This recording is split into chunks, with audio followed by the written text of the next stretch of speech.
What's up, y'all? It's your girl Sakina, and I'm back with another review. This is my review for Love is Blind UK. This is season 1, and I tried my best. Well, I can't even really say that, but I was gonna try to watch at least 3 episodes and then give y'all a review, because you know how Netflix likes to drop a couple of episodes and then next week they'll drop a few more, so on and so forth. But I feel like I had a lot of notes on this first episode, and I wasn't really sure how my review would be, how long it would be. So yeah, I was like, I just really want to talk about this right now, so let me go ahead and at least drop episode 1 for y'all, and then try to see how I can move forward with the remaining episodes. But this is my second foreign country Netflix show that I've watched. I seen The Ultimatum South Africa, and I really enjoyed that. I really feel like that is a good show. If y'all have not watched The Ultimatum South Africa, go ahead and check that out, because I think that might be my favorite season of The Ultimatum, that followed by the Queer Love season.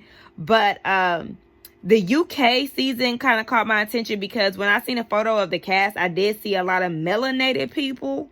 And so I was like, yeah, I definitely want to tune in. I kind of feel like episode 1 really didn't show me what I saw on the cast picture. But, you know, I'm enjoying it regardless of whatever. So let's go ahead and get into it, right? We get introduced to Freddy, the funeral director.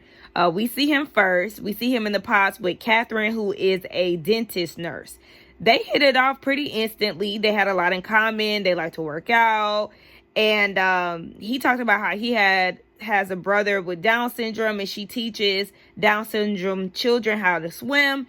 So, you know, there was just a bit of a connection there. You could even see it in their second date too. But we also see her connecting with Olli. And Olli, I don't remember what he does for a living, but I do remember that he said that a lot of people tell him that he looks like Craig David. And if y'all know who Craig David is, y'all know. And he's making a comeback, by the way. I've been seeing him on the internet a lot lately, especially on like Instagram and stuff. So yeah, Craig Davis is an early 2000s artist. He's based in the UK, but he did cross over with his song, you know. They were singing a song earlier in the men's room, whatever you want to call it. I thought that was cute. But anyway, Katherine and Olli, they had a lot of flirting going on. And I noticed that Katherine had a lot of like sexy, flirtatious energy towards him. Olli peeped the same thing. Now, me personally, I did see something there between them, but I preferred Katherine's connection with Freddy. It just seemed way more genuine, because every time she got around Olli, it just seemed like she was putting on, you know, this sexy role and doing whatever she could to gain his attention. To me, I feel like she knows that he is black. And because she knows that he's black, that's probably her type or something. And so she's trying to actively pursue that. But yeah, she's definitely using that sexiness to try to reel him in. And Olli peep game. But Olli makes a connection with Demi. Forgot what Demi does too. I didn't write that down. But, you know, she's more of a full-figured woman. And I actually enjoyed their conversation. They bonded over their love of sports and being competitive. She asked him what would their first date look like, and he said something active. And she admits in her confessional that she's always placed in the homie category because of, you know, her love for sports and things. She really gives off a homie vibe. And with these dating shows, we often see that a lot when, you know, either the full-figured woman is always based in a homie setting, or the girl who has the bubbly personality that can pretty much fit in any room. They always put her in the homie category, which I don't really like, because it is very important in a relationship to have that base of a friendship, and then it can grow into something romantic. So I don't like that they always try to count the homegirls out so early. But her and Olli are making a really good connection. So she asked if he wanted kids, and he said that he does want them, but he has to consider that everybody doesn't necessarily want kids, or a lot of women don't have the opportunity to actually have children. I think that was a very mindful thing for him to say, because a lot of men worry about their legacy, and, you know, them wanting kids is always out of selfishness for them. And not really understanding how difficult the process is for women to have kids in some instances. So I do like the fact that he did put that out there, because yes, every woman is not able to conceive naturally. Not every woman wants to have a child, so you have to really be mindful of that. But he left the pod very pleased with their conversation. She did too. And she said that she's keeping her interest pretty much on the tuck, because when she got back to the women's headquarters, Katherine was asking about connections, but Demi really didn't say anything, because she was like, yeah, I don't really want to tell her. She didn't really want to tell her business.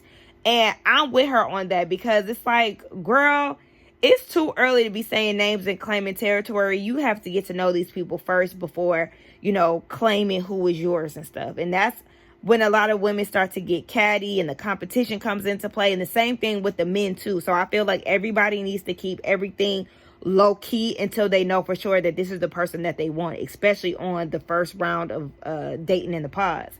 So when they get down to their second date, this is still Olli and Demi. They get down to their second date. She's feeling like he's the one, and she's putting it out there, telling him that. And for him, he feels like he's not at 100% at that time. He's still getting to know Katherine, and so he can't really put all his eggs in Demi's basket at that time. So when Demi goes back to the women's headquarters, she's feeling bummed out about it, and you see that she's talking to Katherine because they are friends. But she was like, at this point, I'm not about to lose out on an opportunity. I'm not about to, dim my own light. I gotta put me first, Lucius. So she about to bring out the claws. She about to, she ain't going down without a fight when it come down to getting Ollie's love and whatnot. And then you see Kat in her confessional, and she was saying, yeah, I know they got a connection. But did I say Katherine? Girl, I'm saying Kat like I know the girl.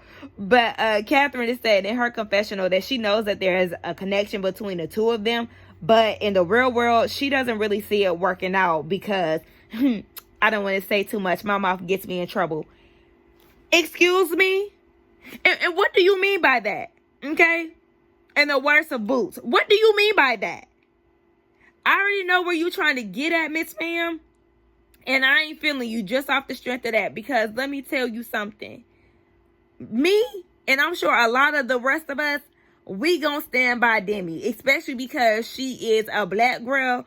We're gonna stand by her, and we ain't trying to feel what you trying to put out there. Girl, please. I hope that he does choose Demi. I just don't want him to choose Demi and then be disappointed by her appearance, by her being a full-figure woman, because we've seen that in so many instances on other dating shows. And so I hope that's not going to be the case for her, because I would hate for her to, not feel like she's enough. But we move on to the next pod interaction, and that's Sam, who is a product design manager, and Jasmine, who is a mental health nurse. Sam, he got a nose job. He wasn't always happy with his appearance, so he had to get that nose fixed. And once he caught wind of Love is Blind, or I guess him being on the show, he hit the gym real hard. So, he's putting in the work to look good. I actually feel like he looks good. He reminds me of a Who, though. He's giving me Dr. Seuss character, but he's not a bad looking guy. That him and Jasmine, they talk, and she asks him if he has F-boy energy, and because he feels like women don't give him a chance. And she was like, why? Like, do you give off F-boy energy? And he said a lot of people perceive him a certain way because of his appearance on his Instagram. I said, he's probably that dude who, got some work done, improved his looks, and now he don't know how to act because he's getting the attention from women that he typically wouldn't get prior to the nose job in the biceps, in the six pack. That's just my thoughts, but yeah. So, I didn't really like his questioning either. Like, he asked her, do you stroke your boyfriend? Burr? What? And he meant by basically just showing affection, rubbing on him, like rubbing on his back and stuff. Why did you feel the need to word it that way? Stroke? Stroke sounds very sexual, and it don't sound like nothing to do with no damn back. So I was looking at him crazy when he said that. That just kind of threw me off. And at that point, I felt like I had to keep an eye on him. So the second time that they met in the pods, Jasmine, well, she said this in her confessional. She said that her ex had a baby on her while he was making plans for their future. Trash. And at this point, what did she say? She said she wanted a man that is going to emotionally stabilize her. And she's a certified lover girl. I'm like, okay, girl. So what do you want? A guy to love bomb you? I don't know. You just have to be careful with stuff like that. But I feel like, okay, well, if you're looking for a really romantic guy, then Sam is your pick, because let him tell it. He a certified lover boy. He real romantic, and women don't give him a chance, and woe is me, blase, blase, blah. So she did feel like she had some doubts when it came down to him, really because of the comment that he said or that he made about his Instagram and people perceiving him a different way. He ended up clearing it up, but again, still, I got my good eye on him.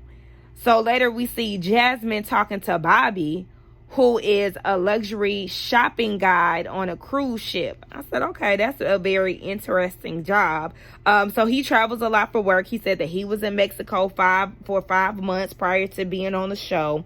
So they both bond because they move around a lot. They want big families, and Bobby was raised by a single mother.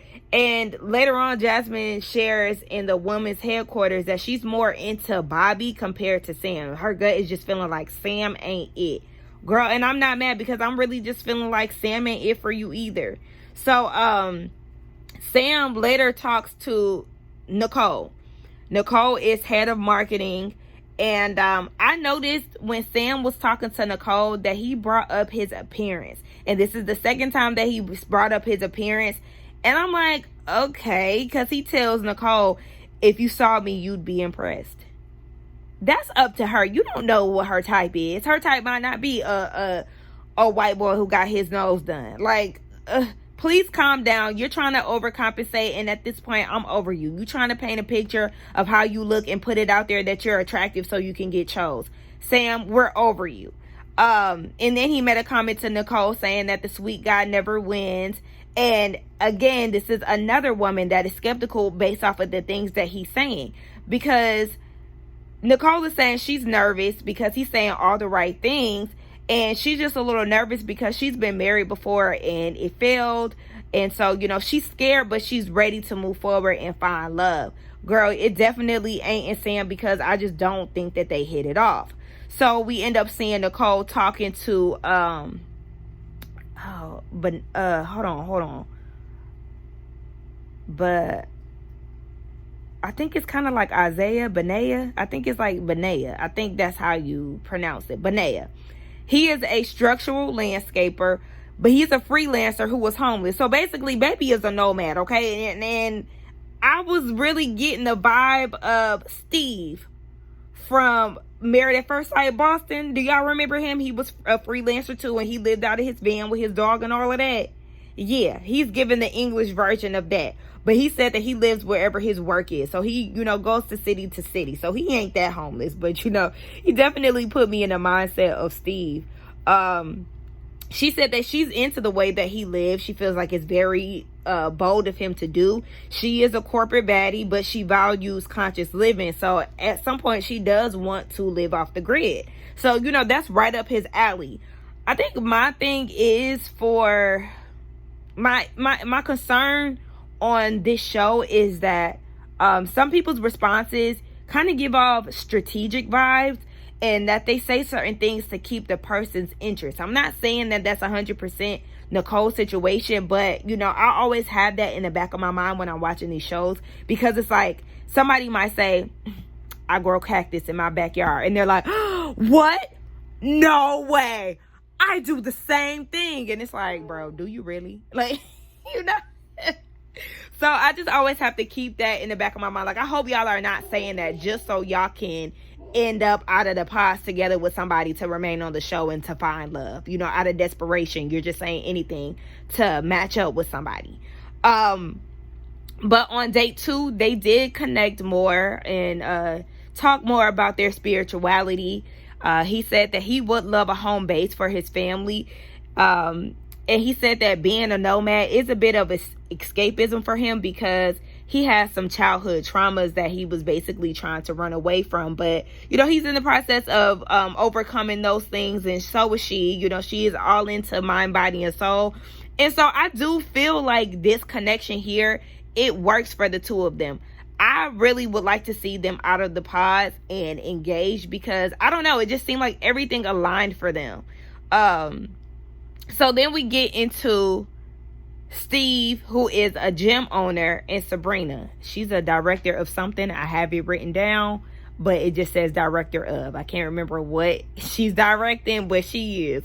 Their conversation was cool, you know, it's first date. They pretty much have the same morning routine. They like to meditate. They like to journal.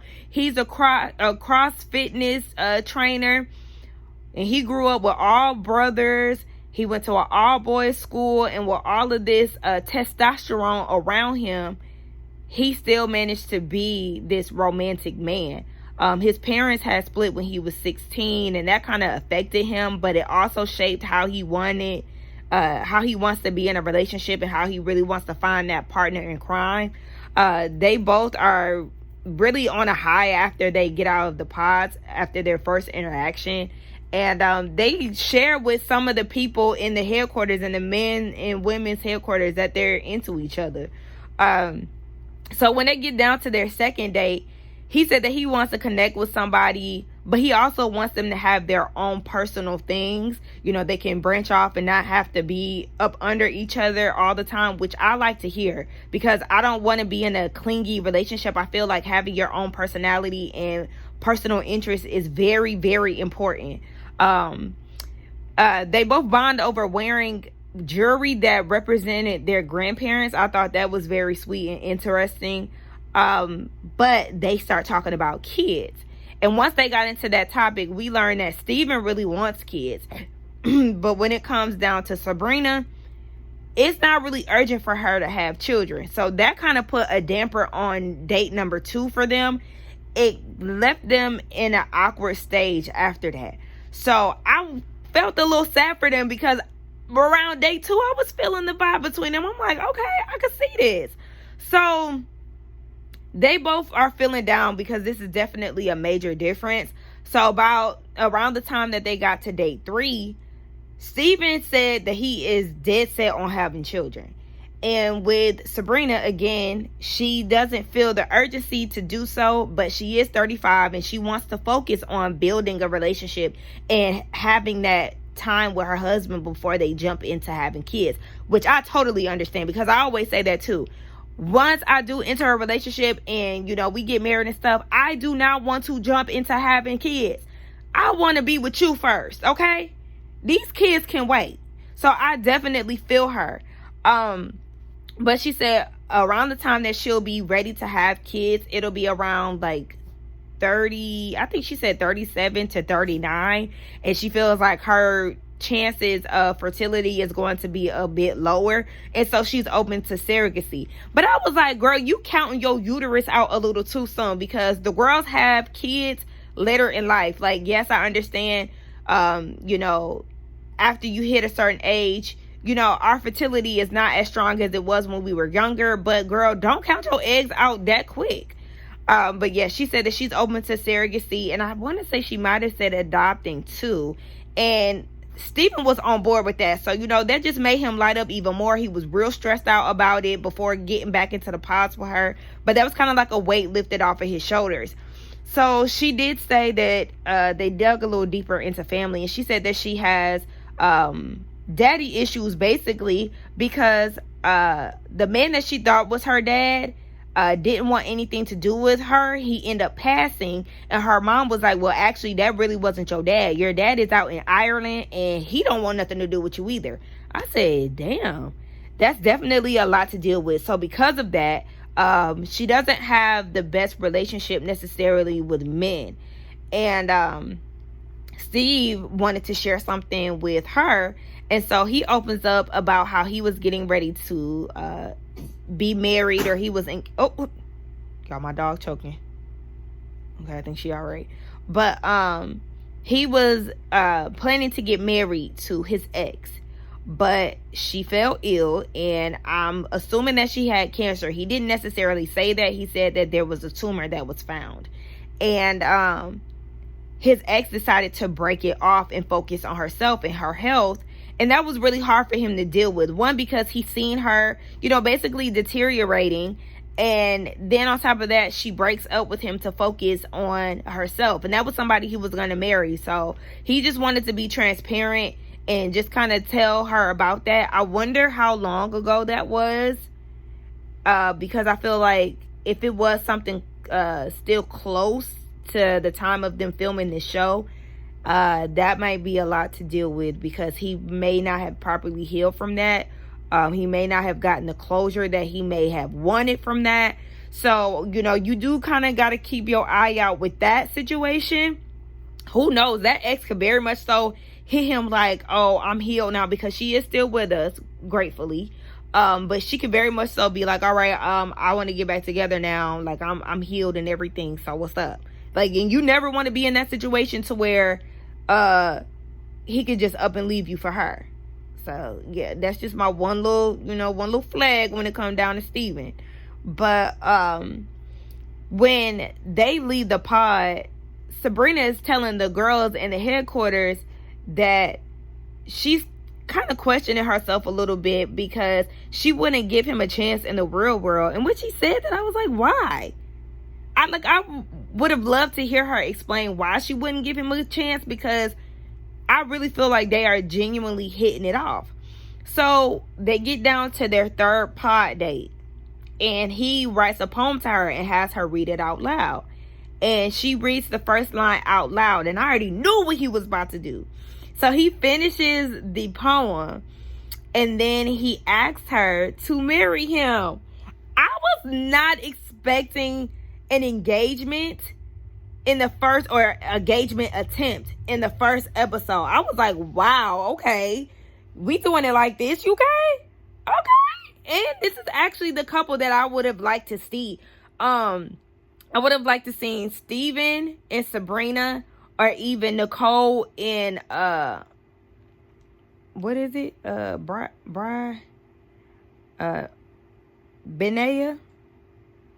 Listen, I'm gonna get his name by episode 2, okay? I would have liked for either one of them to propose, but they left us on a cliffhanger. Baby sound like she about to give a long-winded response. I mean, truth be told, I already fast forwarded to episode 2 because I couldn't wait. But yeah, we just gonna see what happens. But oh, this is only 23 minutes. Okay, y'all, I'm gonna come back and I'm gonna give y'all episode 2. I'll be back. Moving on to episode 2. So they left us on a cliffhanger for episode 1, where Steven is proposing to Sabrina. So after a long, drawn out, hesitant response, the girl says yes, okay? And so we already know what's next. It's the great reveal. So when they meet each other, what's her name? Sabrina looks really good, and so does Steven. They both look good. So, they're kissing on each other, and Sam said that who is Sam, child? That's the wrong person. Steven said that, she's more than he could ever dream of. He's telling her she's beautiful. She's admiring him and his height and everything. Everything is real lovey-dovey. So I actually like the reveal, because, some of these reveals can get real shaky and real rocky. But, baby, that Steven is fine, okay? Out of all the men, that's the one that's doing it for me, okay? It's something about that man right there. So, yeah, they're excited. They're attracted to one another, and that's good. We get introduced to some new singles. Tom, who was a PR and advertising consultant, and Maria, who was a makeup artist. He hit her with these corny dad jokes, and I just couldn't deal. Like, I did not understand the joke. It was fucking terrible, and he needs to not ever say that joke ever again, because either it went over my head or it was just that corny. We learned that Maria is Muslim and Moroccan, and in her culture, they don't really believe in this type of dating style. He said for him, he's really big on personal growth and self-development because he really wasn't close to his dad growing up. He was raised in a single parent home, but the distance that his dad had for him only made him want to be around his dad more. So he went to go live with his dad for a year, and he went on a holiday with his mom only to come back to his dad's house and his dad had left. He up and left and skipped town. And so for those reasons, he has abandonment issues when it comes down to relationships. Rightfully so, because what type of shit is that? And I need them to start asking more follow-up questions, because I want to know where your daddy at now and how you dealt with that, because that is really some traumatic shit. So, they agree that vulnerability is definitely a part of bonding. And so Maria shares a story about her dad's passing and how he had terminal cancer. And so he went to Morocco to say his goodbyes to their family out there. But this was in the midst of COVID. So they got locked down, and he got locked down in Morocco and ended up passing. So she never got to say goodbye to her dad. That is definitely another traumatic situation. And, at this point, she's just ready to date and, move forward. We then see Tom connecting with another woman named Natasha. This is our first time getting introduced to her. She's a career coordinator, and they talk about marriage, and Natasha starts crying because she was talking about her last relationship and how she wanted more from it. You crying on the first interaction? You need to heal. All of this crying and whatnot to strangers who you just met 20 minutes ago, go sit on somebody's couch and heal, because girl, that's just too much. And that was me banging on the camera because I was so frustrated when I was looking at that, like, girl, what is going on, y'all? I'm gonna get on camera probably in the next set of episodes. It's a Friday night, y'all. I'm sipping on wine. I got my hair in a little bun. I'm just relaxing, okay? I don't really feel like trying to be cute for the camera and whatnot. But yeah, so girl, that really just irritated me. So on their second date in the pod, she was saying in her confessional that she went through a major weight loss and a major weight loss with a T, a major weight loss. Okay. And so a lot of men like to take her out for drinks and stuff, but it's real surface based. It's not really anything that's deeply penetrating. And honestly, their connection isn't deeply penetrating me, okay? I was honestly bored, and I ain't got shit to give when it come down to Tom and Natasha. Shout out to y'all, I guess, but not really, y'all. Anyway, we move on to Katherine and Freddy. Is it me, or does it sound like Freddy is from Ireland? Or, he might be a little Scottish. I mean, I know the UK is England, Scotland, and Ireland. So, but yeah, he definitely has more of like a Irish accent to me when I hear him talk. It's funny hearing all of them talk, and they like pick up on different accents, like, oh yeah, you sound like you're from Southampton, you sound like you're from here. Y'all know I'm real big on maps. Like, I really love maps, enjoy looking at them. So every time somebody names the city that they're from, I literally have my Apple Maps pulled up already so I can just see how far they live from London. But anyway, yeah, he said that his spouse will have to understand that if anything happened to his mom, that he will be the caretaker for his brother, because again, he has Down syndrome, and she understands that. So then we get into her family life, and she's actually adopted. So as she got older, she really started to wonder, who she is, and things of that sort, because, she doesn't know her biological family. And so she feels like a lot of men find her sensitive because of that, but she just feels like she wants somebody that can relate to her and she can open up to. So she said that she is happier with Freddy when she leaves the pods compared to Olli. And she was like, that's why I'm sorry, I mean, like you. Girl, if that wasn't strategic, then I don't know what is. I cannot stand when they do that corny, fake, forced bullshit on these shows. You know damn well you was not about to say love. You know you don't love that man like that. You just said that because you knew that was going to catch his attention and that was going to add points to y'all's connection. Girl, please, you're full of shit And I don't believe you when you tried to pull that stunt. Ugh. It was so corny, so forced, so fake, and so phony. But anyway, we then see Katherine go off to the pause with Olli. And at this point, you know, he's questioning their connection. He's saying that it's definitely based on sexual tension. And she said that she wouldn't be mad if he explored his other options. And so he wanted to kind of get to know her a little bit more. He wanted to know where she celebrated her birthday at. And she listed 2 different places. And he was like, I know some people that go there. They're real pretentious. Excuse me? So I didn't like that. Like, even though, you know, I really wasn't feeling some things that Kat said, particularly towards Demi. But, like, that was a cheap cop-out.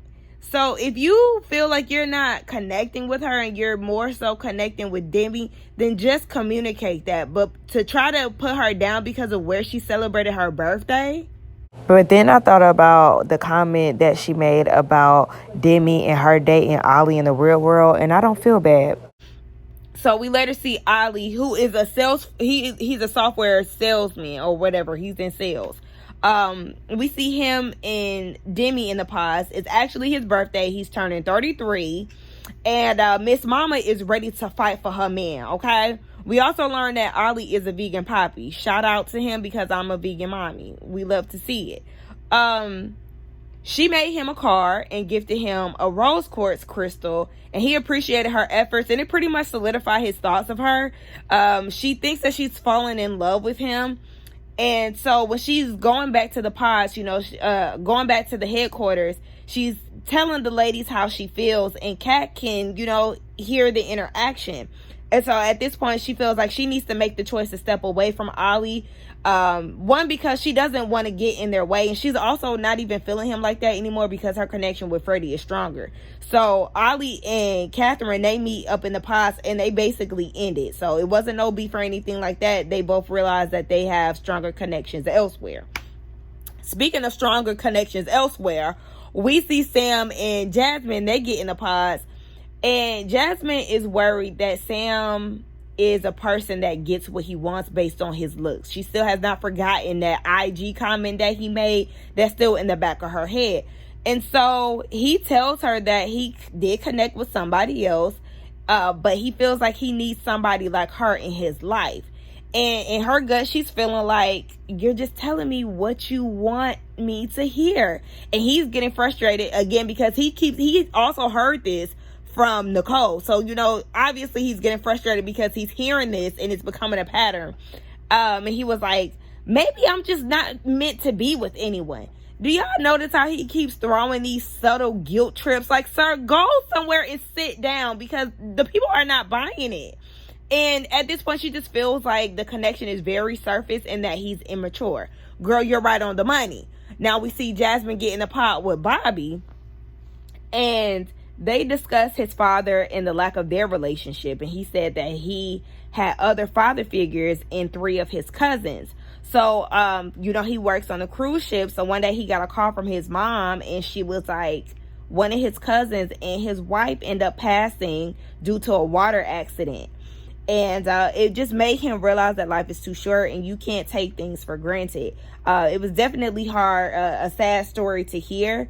But Jasmine says that she wants to be a safe space for him and said that he's an outstanding guy.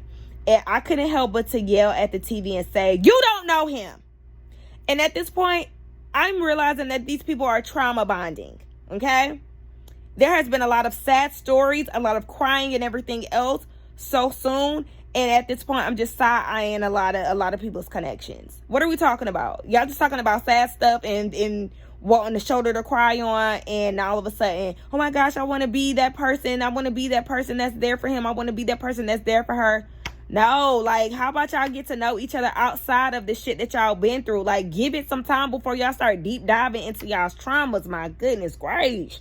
I wish they start giving us time frames of how long they've been in the past, like day 3, day 5. You know what I'm saying? I feel like it would give more context, but I feel like they're piling a lot of this trauma on a little too soon. And it's not really helping build a genuine connection, if you ask me. So at this point, Jasmine is ready to cut Sam off for sure. Meanwhile, he's in the headquarters with the men talking about he's ready to spend happily ever after with her, you know, just being super delulu. So they get back into the pods together, Sam and Jasmine do. And she tells him that she has a stronger bond with somebody else. And she goes back to the ladies' quarters and she's telling them, oh yeah, I think he took it well. Girl, are you reading the room? He clearly did not, okay? He's in the men's headquarters and he's all sad. He on the floor acting out and doing all this extra shit. So now all of a sudden, Nicole is the one for him. And she's the one that he actually wants to marry. She better not accept that second choice shit, because I can't stand that. Now all of a sudden he's fully on board with Nicole. That was not your first pick, you bastard. So he okay, so back to Bobby and Jasmine. He ended up proposing to Jasmine. And when I tell y'all I was very unimpressed, I was barely looking at the TV because I didn't care. I feel like they did not move me enough. They did not build a relationship, build up the relationship enough. Really, Jasmine and Sam reek of desperation to me. Jasmine is just looking for somebody to love her, and same with Sam. She just didn't see it for Sam, but y'all are really slick the same person, and I don't see it for Bobby and Jasmine. Just y'all let me know what y'all think about that, but I truly was just like, ugh, no. So Nicole and Sam, I'm just like, girl. So he gives her with a bracelet. Now this is after Jasmine has rejected him. He gives her with a bracelet and gives her this fake ass speech about how he just knew that she was the one. Doing all this fugazi ass shit, literally proving Jasmine's point and, proving her right. Just saying whatever he feels like Nicole wants to hear. And she feels like she's really pulling away from Bami. Child, I don't know what that man's name is. I'm gonna get it together. But she feel like, it's pulling teeth to really get a reaction out of him. But with Sam, he wears his heart on his sleeves. So when Sam goes back to the men's headquarters, he's telling the men what happened between him and Nicole. But then he was like, she made this weird comment. I'm saying I can't wait to see her and pick her up and all of that. And she was like, well, it might be a little hard to pick me up. Okay, wait. But we're not supposed to talk about appearance. So, that caught his attention, because at this point, he's feeling like she a BBW. And she's really not. So I'm not really understanding why she said that, though, because it's like, girl, did you used to be, a little heavier and you're insecure about that? I really didn't understand her purpose of saying that, because she's really not, a full-figured girl. But, yeah, so at this point, this guy, Bami, and I know I'm saying his name wrong, but it got him feeling some type of way, and all of a sudden he wants to protect her. So they get into the pods, Nicole and Benihana, and she wants to know where his head is when it comes down to proposing. And he said that he's not at the point of wanting to be engaged. But, in his confessional, he's saying that he is falling for her, but he is nervous. I'm like, please propose to her before Sam gets to her, because I simply cannot. So their second date in the pods, she's now kind of feeling like they're more of a kindred spirit. She, feels that he's not ready. And she is making another connection with Sam. And so at this point, he has to lay it all out there and say that he does have feelings for her. And at this point, this is when he decides to air out Sam and says that Sam is not here for the right reasons. As you should, because he's not. He is definitely an actor. He's full of shit. He's fake and he's phony. So I feel like he did the right thing, but he also should have, spoke up and said how he felt about her the first time. Don't wait until you feel like your opportunity is going to be lost, or, it's in danger. So that's where they left us off in episode 2. All right, y'all, that was the end of the review. Don't forget to like, comment, and subscribe to my channel, and I will see y'all for the next 2 videos. And bye.